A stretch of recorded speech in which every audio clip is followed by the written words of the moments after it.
मोदी जी कभी ध्यान नहीं दिए, बिजली की कीमत पर ध्यान नहीं दिए, मगर अब मोदी जी ने क्या कह दिया राजस्थान में कि भारत के 17 करोड़ मुसलमान घुसपैठी हैं और भारत के मुसलमान ज्यादा बच्चे पैदा करते हैं और भारत के मुसलमानों को हमारी हिंदू मां और बहनों का मंगलसूत्र छीनकर उनको दिया जाएगा। नरेंद्र मोदी, अगर आप बात मंगलसूत्र की करेंगे तो बात बहुत दूर तक जाएगी। मेरी बात बहुत दूर तक जाएगी, क्योंकि अगर तुम्हारे मुंह में जबान है तो मेरे मुंह में भी जबान है। पूरा सिगरा बोल सकता हूं मैं यहाँ पर, मगर एहतराम और अदब के दायरे में रहकर कह रहा हूं। अब आप मैं पूछना चाह रहा हूं, इस बनारस की सरजमीन में खड़े होकर क्या बिस्मिल्लाह खान घुसपैठी थे? बताओ, क्या आप घुसपैठी हैं? क्या आप घुसपैठी हैं? अगर घुसपैठी नहीं है तो हाथ उठाकर बताओ, कब घुसपैठी नहीं है?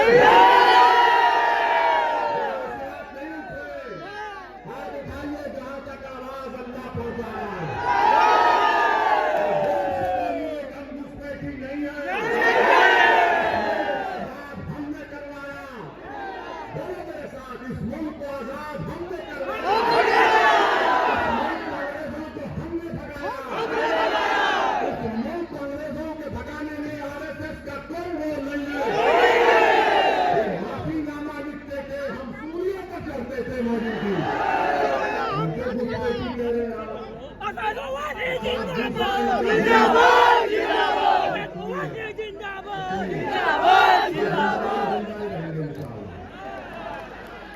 मर भी जाएंगे तभी जिंदा रहेंगे इंशाअल्लाह।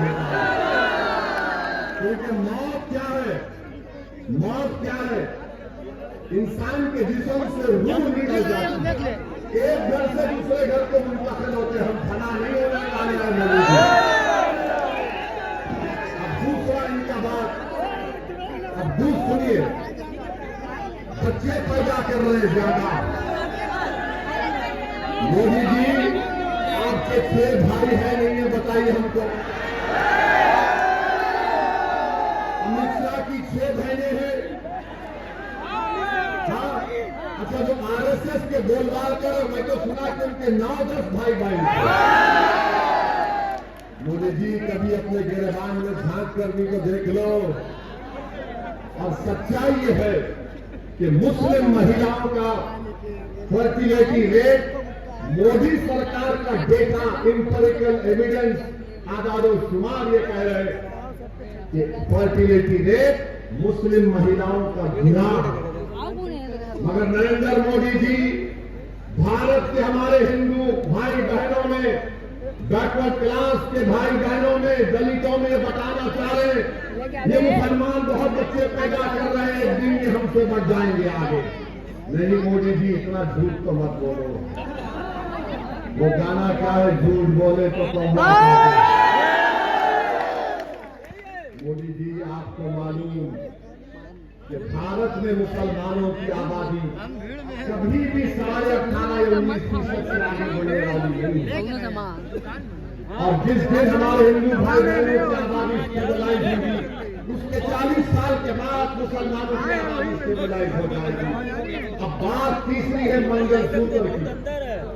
तो मैं आपको बता रहा हूं कि उत्तर प्रदेश के बड़े बड़े नदियों में लाशें नहीं बह रही थी कोविड के दौरान, बह रही थी ना लाशें।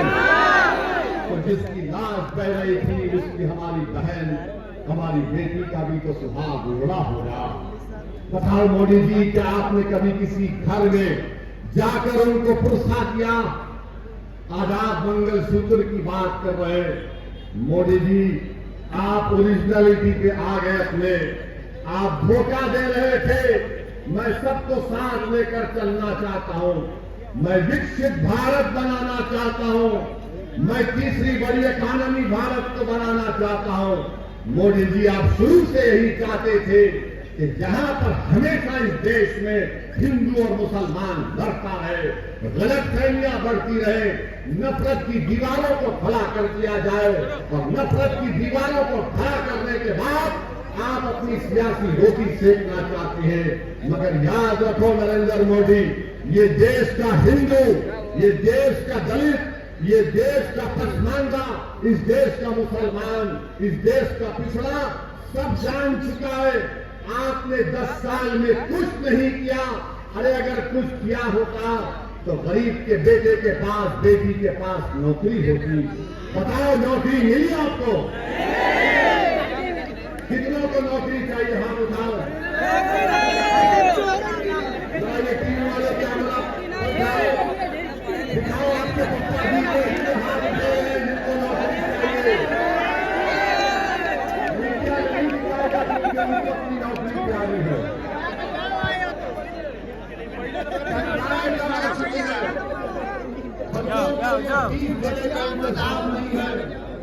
मेरे भाई नरेंद्र मोदी ने क्या किया, और एक बात सुन लीजिए। मोदी जी ने देश के आज हमारे देश में 5% लोगों के पास 60% देश की दौलत है। कितने? 5% लोगों के पास 60% दौलत है। देश के प्रधानमंत्री इस पर खुश होते हैं। मोदी जी, आपने भारत के संविधान की प्रिंसिपल का आर्टिकल 40 को हिंदुस्तान में हमारे संविधान के द्वारा DSP कहता है कि देश की दौलत सबसे बड़ी है, देश की दौलत सबसे बड़ी है। तो मोदी जी कह रहे हैं सबसे नहीं बांटी जाएगी, जो इलेक्ट्रॉन बॉन्ड देगा उसी को दौलत दूंगा। आपको पता है कि मोदी जी को 8,000 करोड़ का इलेक्ट्रल बॉन्ड मिला है। कितना? 8,000 करोड़ का इलेक्ट्रल बॉन्ड। जिसने इलेक्ट्रल बॉन्ड दिया, मोदी जी ने उसको कॉन्ट्रैक्ट दिया। और जो मोटा सेठ, कोई सेठ अगर किसी राजनेता को पैसे देता है तो वो अपनी मां के मरने के गम में नहीं देता, वो अपने बाप के मरने के गम में नहीं देता। वो अगर कुछ देता है तो ये कहता है कि भाई साहब, आपको मैं इतना दे रहा हूं, मुझे इससे डबल ट्रिपल चाहिए। कितने लोगों ने इलेक्ट्रल बॉन्ड में किसी को पैसे दिए हैं, उन सबको मोदी जी ने खुश कर दिया, उन सबको कॉन्ट्रैक्ट दिया। आपको पता भी नहीं होगा, जिसका हिस्सा मजलिस इत्तेहादुल मुस्लिमीन भी है, जिसकी जिम्मेदारी हमने मोहतरमा कृष्णा पटेल साहिबा को दी है। मैं उत्तर प्रदेश के पिछले दलित और मुसलमानों से अपील करने आया हूं कि आप तमाम पीडीएम से जुड़ जाइए, पीडीएम को मजबूत करिए, क्योंकि याद रखिए, अगर हमको छुटकारा मिलना है परिवार से, बीजेपी से, अगर हमको छुटकारा मिलना है समाजवादी पार्टी से या दीगर दूसरी सियासी पार्टियों से जो सिर्फ जबान से इंसाफ की बात करते हैं मगर जमीन पर उसको अमली जामेनामा पहनाने का काम नहीं करते, मैं आपसे वादा कर रहा हूं कि इंशाअल्लाह ताला ये पीडीएम ने एक पहला कदम बढ़ाया है। और मैंने हमारी बहन पल्लवी पटेल साहिबा से ये बात कही है कि ये सिर्फ पार्लियामेंट के चुनाव की अब तक महदूद नहीं रहेगा, बल्कि मैं बताना चाहूंगा नरेंद्र मोदी को और अखिलेश यादव को और उन तमाम सियासी लीडर्स को जिन्होंने पिछला दलित और मुसलमान को दबाया और कुचला, कि ये सिर्फ पार्लियामेंट के इलेक्शन के अब तक नहीं रहेगा, बल्कि ये शुरुआत है एक लंबे सफर की। और हम अपनी मंजिल को जरूर पहुंचेंगे और उस मंजिल को पहुंचते पहुंचते मुझे यकीन है कि आप तमाम का साथ मिलेगा। और ये जो हमने शुरुआत की पीडीएम की, ये आने वाले पार्लियामेंट के इलेक्शन में भी रहेगा, आने वाले जिला परिषद के इलेक्शन में भी पीडीएम रहेगा, और फिर जब विधानसभा के चुनाव होंगे ये पीडीएम उस वक्त भी रहेगा इंशाअल्लाह ताला। तो मैं आपको इस बात का तयक़ुन देने आया हूँ कि ये सिर्फ पार्लियामेंट के इलेक्शन के लिए नहीं बनाया गया, बल्कि ये इसलिए बनाया गया है कि आपकी वोट की अहमियत बढ़े, और जब आपकी वोट की अहमियत बढ़ेगी तभी जाकर आपसे इंसाफ होगा। मेरे अजीज दोस्तों और बुजुर्गों, मैं आपको ये बताना जरूरी समझता हूँ कि ये पार्लियामेंट के चुनाव में समाजवादी पार्टी ने कांग्रेस से मिलकर अलायंस किया, और सही कहा पल्लवी पटेल साहिबा ने कि जब से पीडीएम बना समाजवादी पार्टी और दीगर पार्टियों की तरफ से एक इल्जाम हम पे लगाया जा रहा है कि हम भी ठीक हैं। मैं पूछना चाहता हूं अखिलेश यादव से कि 2014 का लोकसभा का चुनाव आप हार गए, क्या आप मोदी से सौदा करके हारे थे? 2017 का विधानसभा का चुनाव आप हार गए, क्या आपने योगी आदित्यनाथ से कोई डील कर ली थी? 2019 का लोकसभा का चुनाव आया, फिर अखिलेश यादव हार गए, बताओ क्या आपने कोई ऐसी डील कर ली थी कि आपके खिलाफ कोई इंक्वायरी ना हो?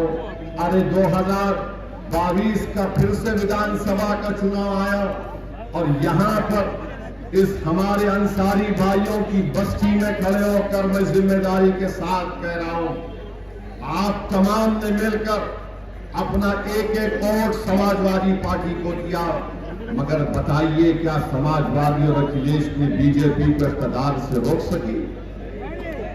आपने नहीं दिया समाजवादी पार्टी को वोट, बीजेपी को रोकने के लिए आप तमाम ने दिया, मगर इसके बावजूद भी समाजवादी पार्टी बीजेपी को इक़्तिदार में आने से रोक नहीं पाई। अब जब पार्लियामेंट के चुनाव के लिए पीडीएम बनाया गया तो इनके पेट में दर्द शुरू हो गया। अरे बताओ अखिलेश यादव, तुम्हारी जबान से लफ्ज मुसलमान नहीं निकलता। जब तुमसे पूछा जाता है कि बैकवर्ड क्लास के आरक्षण के बारे में बताओ, तो अखिलेश यादव कहते हैं मुझे पता नहीं है। जब मुसलमान के बारे में अखिलेश यादव से पूछा जाता है तो बोलते हैं कि मैं लखनऊ में एक मॉल बनाया। अखिलेश यादव, इतनी बड़ी आबादी अल्पसंख्यक समाज मुसलमानों की उत्तर प्रदेश में रहती है, जब आपसे पूछा जाता है अल्पसंख्यक समाज मुसलमानों के बारे में तो आप एक मॉल की मिसाल देते हैं। ये इनका मसला है। और आज आप देखते हैं कि हमको गाली देने वाले मुरादाबाद में डॉक्टर एसटी हसन वहां के रुकने पार्लियामान थे, उनको टिकट नहीं दिया गया। बताइए क्यों नहीं दिया गया? इसलिए नहीं दिया गया क्योंकि नहीं चाहते थे कि एसटी हसन अगर दोबारा जीत जाएगा तो वो ताकतवर बन जाएगा। आप सबको रोकना चाहते हैं। अरे आप ऐसे लोगों को चाहते हैं जो सिर्फ आपके सामने सर झुकाकर बैठे रहे। मेरे भाई, मैं आपको बताने के लिए आया हूं कि अखिलेश यादव कहते हैं कि अपनी जान दे दो और बीजेपी को रोक दो। अरे अखिलेश यादव, तुम्हारा आधा परिवार नरेंद्र मोदी के साथ बैठकर चाय पी रहा है, तुम उनको रोक नहीं पाते। हमसे कह रहे कि जान दे दो और बीजेपी को रोक दो। अखिलेश यादव, जान तो हम ही दे रहे हैं ना। बुलडोजर से घर तो मेरा ही टूट रहा है, मेरे ही पैर पर गोलियां मारी जा रही हैं, मुझे ही तो जेल में जहर दे दिया गया। मेरे हाथ में हथकड़ियां हैं, मेरे हाथ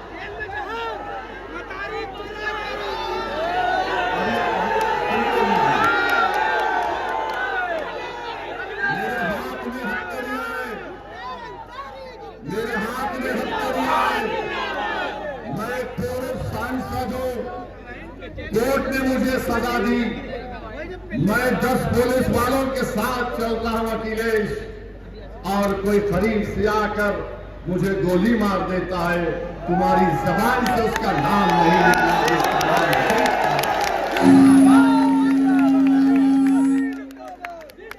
मेरे अजीज दोस्तों और बुजुर्गों, अब कोर्ट का ऑर्डर आया मदरसों को खत्म करने के लिए। हजारों मदरसे मुतासिर हो गए, लाखों बच्चे मदरसे में पढ़ते, मगर समाजवादी पार्टी बोल नहीं सकती, अपने जबान से मदरसों का नाम नहीं ले सकती। और याद रखिए, समाजवादी पार्टी यही चाहती है कि आप भैया के लिए जान कुर्बान करो और दरी बिछाओ। हम अब पीडीएम आपसे कहने आई है कि आप मुत्तहदा तौर पर पीडीएम का साथ दीजिए, तो एक वक्त आएगा इंशाअल्लाह ताला अखिलेश यादव दरी भी बिछाएगा, आपके लिए जान भी कुर्बान करेगा। कब तक आप लोग, हमारा हाल ऐसा है कि भैया के साथ बैठकर एक फोटो ले लिए तो समझते कि बहुत बड़ा तीर मार लिए। छोड़ो इन चीजों को।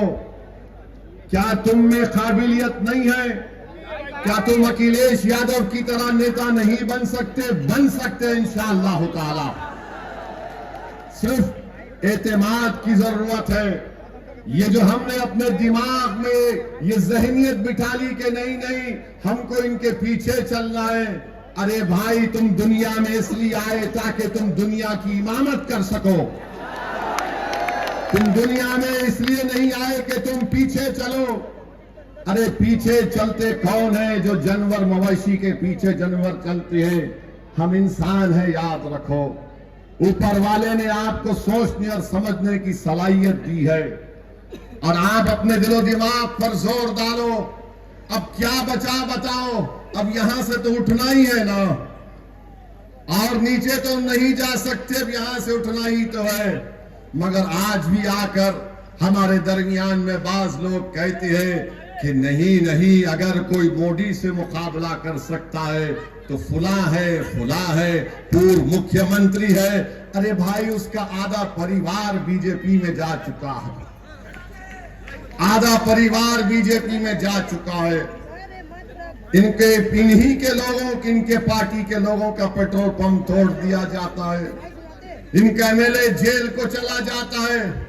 ये कभी जाकर मिलने तो छोड़ो, इनके परिवार से पूछते तक नहीं कि बताओ तुम्हारे क्या हालात है, क्योंकि ये जानते हैं कि आप बंदी हैं, ये जानते हैं कि आप कहीं पर नहीं जाने वाले हैं। आपके सामने सिर्फ बीजेपी का नाम लो, आप सब खामोश हो जाते हैं। अरे बताओ, यहां पर जिस जगह पर मैं खड़े होकर अल्लाह ने मुझे मौका दिया आपसे कुछ बात करने का, इस शहर के member of parliament Narendra Modi हैं। बताइए, आप 10 साल से मेंबर ऑफ पार्लियामेंट हैं।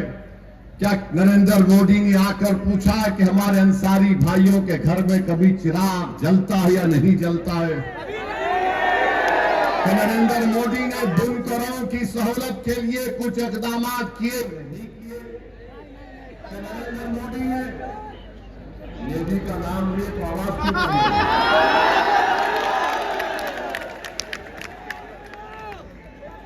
मेरे अजीज दोस्तों और बुजुर्गों, प्रधानमंत्री है, बुनकरों का बिजली की कीमत कम नहीं होती। अगर किसी बुजुर्ग का इंतकाल हो जाता है तो मीटर ट्रांसफर नहीं होता। बताओ, कौन सी जिंदगी में हमारे जिंदगी के कौन से शोबे में, समाजवादी पार्टी हो या कांग्रेस हो या बीजेपी हो, हमसे इंसाफ क्या? मुझे बताओ। मेरी इस बात का सोचो, मेरी इस बात को अभी जवाब मत दो।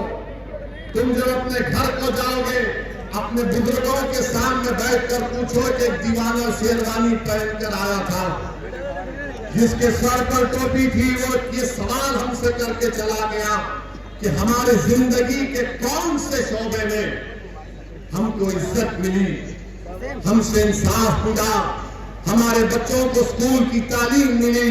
अरे बताओ हमारे अंसारी भाइयों, आपकी कौन सी औलाद मुल्क के बड़े बड़े तालीमी इदारों में तालीम हासिल कर रही है। मुझे बताया गया कि 50% आप लोग यहां से निकलकर हिंदुस्तान के कोने कोने में मुंबई शहर बड़े बड़े शहरों में जा चुके हैं। ये इसलिए हो रहा है क्योंकि आप इन लोगों को छोड़ना नहीं चाह रहे, जो आपको दिखाकर आपको वोट लेकर सत्ता में तो आ जाते हैं, मुख्यमंत्री को बन जाते, विधायक बन जाते, सांसद बन जाते, पार्षद बन जाते, मेयर बन जाते, मगर आपकी जिंदगियों में कोई तब्दीली नहीं आती। मेरे अजीज दोस्तों और बुजुर्गों, जिंदगी में तब्दीली कब आएगी? जब आप सिर्फ वोट डालने वाले नहीं, वोट लेने वाले बनेंगे। मैं पहले भी कह चुका हूं, आज भी कह रहा हूं, मैं उत्तर प्रदेश को इसलिए नहीं आ रहा हूं कि मैं अपने आप को यहां पर मजबूत कर सकूं। मैं उत्तर प्रदेश या बिहार या भारत के कोने कोने में इसलिए नहीं जाता हूं ताकि कोई मेरी मकबूलियत में इजाफा हो सके। मैं भारत के कोने कोने में इसलिए नहीं जाता हूं कि मेरी अल्लाह को तस्वीर पहुंचे। अरे मैं इसलिए जाता हूं कि अल्लाह ने मुझे किया है। मेरी जिंदगी का चिराग कब खत्म हो जाए मुझे पता नहीं है, मगर मैं अपनी खबर में जाने से पहले ये कोशिश कर रहा हूं कि तुम नेता बनो, तुम लीडर बनो, तुम कायद बनो, तुम मेंबर ऑफ पार्लियामेंट बनो, तुम ताकतवर बनो, ताकि तुम्हारे बच्चों को मेरे भाई, मैं आपके थालियों का कभी मोहताज नहीं था। मैं आपसे नहीं कह रहा हूं कि मैं तकरीर इसलिए कर रहा हूं कि तुम्हारी थालियों को सुनकर मुझे खुशी मिलेगी। मेरे भाई, मैंने थालियां सुन सुनकर मेरे कान पक चुके हैं, तुम्हारे जज्बाती नारे सुन सुनकर मेरे कान पक चुके हैं। मैं सिर्फ तुमसे ये बताने आया हूं कि तुम थाली मत बजाओ, तुम सिर्फ इस उंगली से वोट डालो पीडीएम को। यही हमारी ताकत का मजारा है, यही हमारी ताकत का मजारा होगा। तो मुत्तहिदा तौर पर अपने वोट का इस्तेमाल करिए। ये तमाम सियासी पार्टियां हैं, समाजवादी है, बहुत सी पार्टियां हैं, मगर आपने क्या हासिल किया बताइए। आप उत्तर प्रदेश में सबसे ज्यादा जेलों में कौन है? दलित समाज है, आदिवासी समाज है, पिछड़ा समाज है, मुसलमान है। आप बताइए अजीज दोस्तों और बुजुर्गों, मैं मुख्तार अंसारी का नाम लेकर कह रहा हूं,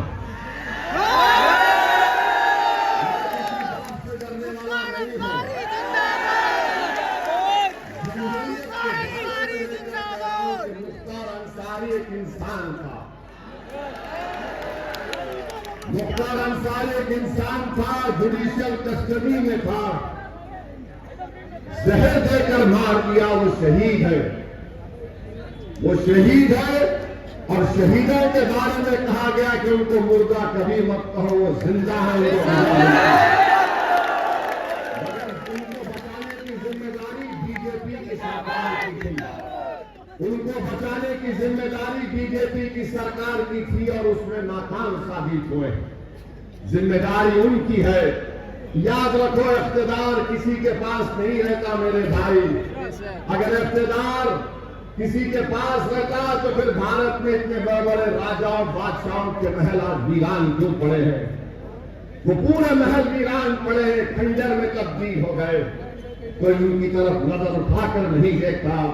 कुदरत ये बता रही है कि देखो, ये किसी वक्त में ये खंडर बड़ी आलीशान इमारत थी, मगर इख्तिदार किसी के पास रहने वाला नहीं है।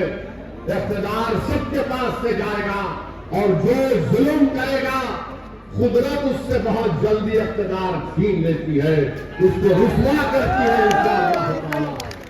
और जो मजलूमों का साथ नहीं देता, जो लोगों की जाने लेता है, अरे दिन आएगा सब चले जाएंगे इस दुनिया से। मेरे अजीज दोस्तों और बुजुर्गों, दूसरी तीसरी अहम बात हम आपसे अर्ज करना चाह रहे हैं। ये पार्लियामेंट का चुनाव चलना, अचानक देश के प्रधानमंत्री की जबान अपनी ओरिजिनल जबान पे आ गई, ओरिजिनल जबान पर आ गए।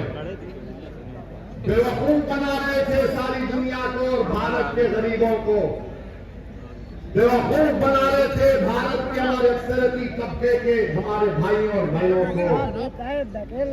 नरेंद्र मोदी पार्लियामेंट के अंदर पार्लियामेंट के बाहर कह रहे थे